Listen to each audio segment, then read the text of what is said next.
Hello everyone, good morning. Welcome back to my channel Stree Hope. कैसे हैं आप सब और कैसे चल रही है आप सबकी पढ़ाई। आई होप कि आप सब बहुत ही अच्छे होंगे और खूब मन लगा के अपनी पढ़ाई कर रहे होंगे। आज मेरी दिन की शुरुआत हुई सुबह के 4:30 बजे से। और सुबह उठ के थोड़ा सा मैंने फ्रेश हुआ, गर्म पानी लिया। उसके बाद से मतलब कि 5-10 मिनट अपना कार्यक्रम करने के बाद आ गई रूम में। और वहाँ पे मैंने अपनी फ़र्स्ट डॉट स्टार्ट करी। फर्स्ट डॉट में जैसा कि मैंने आप लोगों से भी 2-4 दिन से शेयर कर रही हूँ कि अभी जो मेरी है मैंने 15 दिन का जो है अपना चैलेंज लिया हुआ है, तो उसमें मैं अपनी हिंदी कवर कर रही हूँ।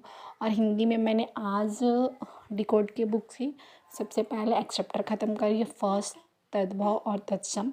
उसके बाद से उसको पढ़ने के बाद से मतलब कि पूर्वालोकन लगाया।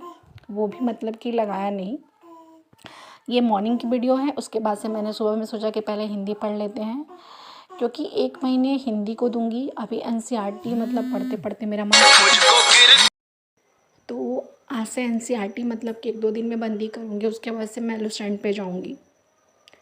और थर्ड रहेगा मेरा पूर्वालोकन, घटना चक्र के सारे सब्जेक्ट के। मतलब मेरे पास हिस्ट्री का है, हिंदी का है। आज मैंने साइंस, ज्योग्राफी, पॉलिटी मंगवाया।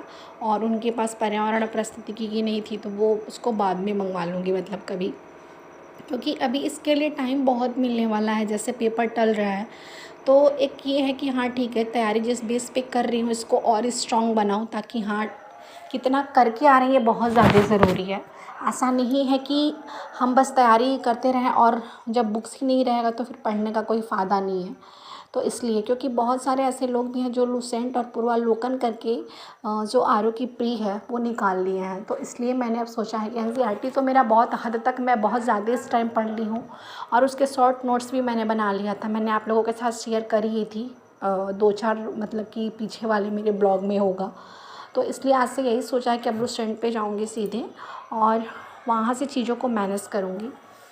और बस सारी चीज़ें धीरे धीरे चल रही हैं। ये जो सफ़र है जो मैंने तय किया है, ये थोड़ा सा डिफ़िकल्ट है मेरे लिए, लेकिन मैं कहीं ना कहीं इन दिनों के लिए मैं अपनी तैयारी कर रही हूँ ना, कि मैं अपनी बच्चियों के लिए सब कुछ करना चाहती हूँ कि हाँ ठीक है, इनको मैं मतलब कि एक होता है ना लाइफ की वो सारी खुशियाँ दो जो जो ये डिज़र्व करती हैं। और जो लाइफ मैंने जी है ना, ये इनको कभी ना जीना पड़े, इनको कभी किसी के यहाँ रह के पढ़ना ना पड़े।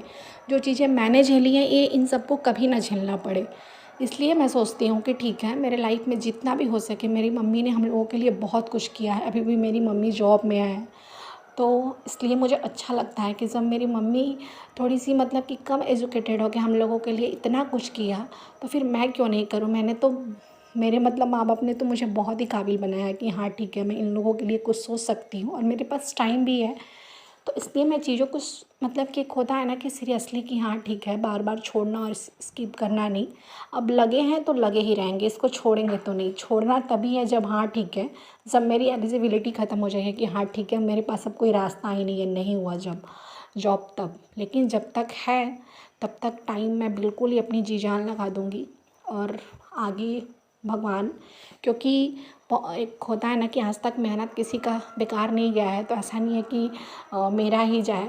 तो सारी चीज़ें एक माइंड में बनी भी रहती है कि निगेटिव चीज़ें, लेकिन फिर भी थोड़ा सा मैं इन लोगों को देख के बहुत मतलब अपने आप को मोटिवेट रखती हूँ कि मैं अपने लिए ना सही, मैं थक भी जाती हूँ, ऐसा नहीं है कि मेरे लाइफ में थकना नहीं है। लेकिन फिर भी जैसे मुझे नींद आती है ना, मैं उठ के बैठ जाती हूँ कि नहीं, मुझे करना है तो करना है। मैं लगी हूँ दिखाने के लिए नहीं, हाँ कि ठीक है मैं पढ़ाई कर रही हूँ, मैं लगी हूँ कि हाँ ठीक है मुझे अपना लाइफ जो है ना उसको चेंज करना है। देखिए, ऐसा नहीं है कि बहुत ज़्यादा तकलीफ़ है या कुछ चीज़ें ऐसी हैं कि जो मैं उन्हें नहीं दे सकती, बहुत सारी चीज़ें हैं। लेकिन जो चीज़ें वो डिज़र्व करती हैं ना, शायद मैं वो नहीं दे सकती। अभी मेरे यहाँ मतलब मैं जहाँ रहती हूँ, जहाँ मेरी शादी हुई है, यहाँ एजुकेशन को लेके इतनी दिक्कत है। इवन मतलब आपको एक ट्यूशन टीचर नहीं मिलेंगे अच्छे, जहाँ पे मैं इसको ट्यूशन लगा सकूँ। कभी कभी मैं सोचती हूँ कि अगर मैं नहीं इतनी भी काबिल नहीं होती तो मेरी बच्चियाँ पढ़ती कैसे। और स्कूल का आजकल माहौल आप सब देख ही रहे हैं कि क्या है। कॉन्वेंट स्कूल के नाम पे बस पैसे ऐंठना और कुछ नहीं। इतने छोटे बच्चों को तो और कोई ध्यान नहीं देता, जो कुछ भी है हाँ 2-4 इंग्लिश के की वर्ड सब सिखा दे रहे हैं, उसके बाद आप मैनेज करो। आपके बच्चे का जो रिज़ल्ट है आप देखो सब कुछ। तो ये सारी चीज़ें मैं देखती हूँ तो मैं खुद ही बहुत ज़्यादा मतलब कि होता है ना, फ्रस्ट्रेट हो जाती हूँ कि हाँ ठीक है, कैसे ये सब, अगर मतलब मेरे पास नॉलेज ही नहीं होता तो हम क्या बताते। लेकिन कभी कभी मैं उस भगवान को भी धन्यवाद कहती हूँ कि हे भगवान, जो चीज़ें होती हैं ना, कि मतलब भगवान कुछ भी मतलब मेरे घर में और सारे लोग जो कि और लोग हैं, और सारे लोग चेन्नई में रहते हैं। वहाँ साउथ में आप सब जानते हैं कि कितनी अच्छी स्कोप है पढ़ाई को लेके, कम पैसे में इतनी अच्छी वहाँ पे एजुकेशन है। और वहाँ के बच्चे मतलब ऐसा है ही नहीं है कि वो नाकामयाब हो अपने लाइफ में। तो इसलिए मैं जब अपने घर का माहौल देखती हूँ ना, तो मैं सोचती हूँ कि मैं अपनी बच्चियों को वहाँ तक लेके जाऊँ, और मैं उसके लिए पूरी कोशिश करती हूँ कि हाँ ठीक है, जितना भी हो सके। मान लिया कि चाँद पे पहुँच के चाँद को ना देखें, लेकिन उस आसमां तक तो हम चले ही जाएंगे, उतनी तो नॉलेज मेरे पास हो ही जाएगी। तो इस बस इसको सोच सोच के मैं हाँ सोचती हूँ कि हाँ ठीक है, मुझे करना है अपने लाइफ में, चाहे कुछ भी हो, चाहे कितनी भी थकान हो, चाहे कितनी भी मुश्किलें आए, बट हाँ करना है तो करना है, और इन दोनों को लिए करना है। ताकि ये जिस चीज़ पे एक बार हाथ रख देना, मुझे ये नहीं कहना पड़े कि हाँ ठीक है मैं तुमको नहीं दूँगी। मैं ये कहूँगी कि हाँ ठीक है, तुम बस उस पे हाथ रखो और मैं तुमको दूँगी।